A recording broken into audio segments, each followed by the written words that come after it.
liang bu rong yu si ga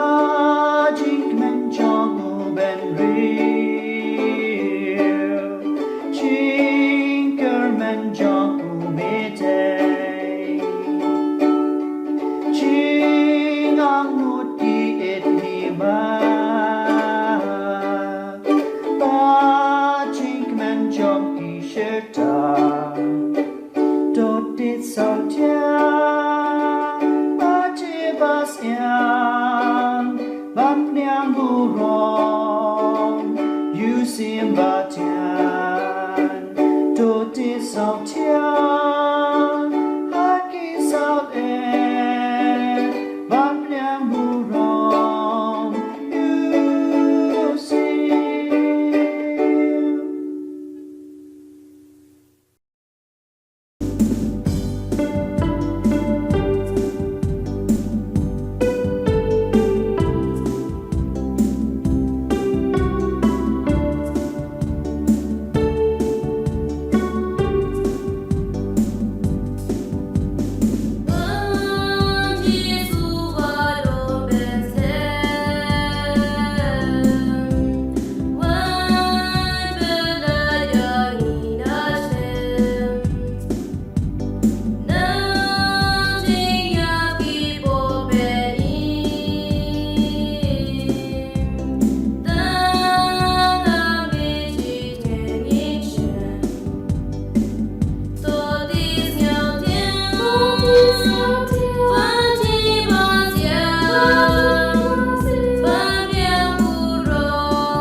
Kapurtevaro kalakmi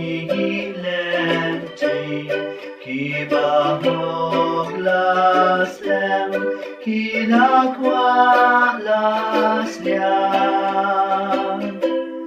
makan tu kami makan mikasi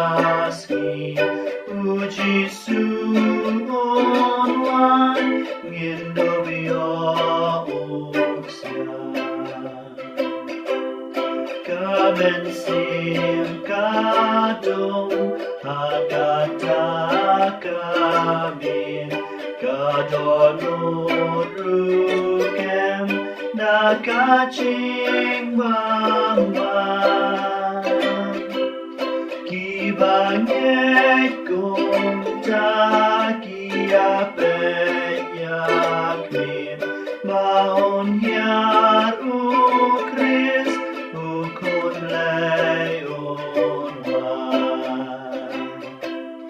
tehak mi shisha lajan po kaya kajing manu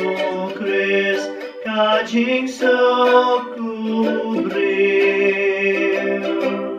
Koreng mek pinsayo jingba ula janu Chris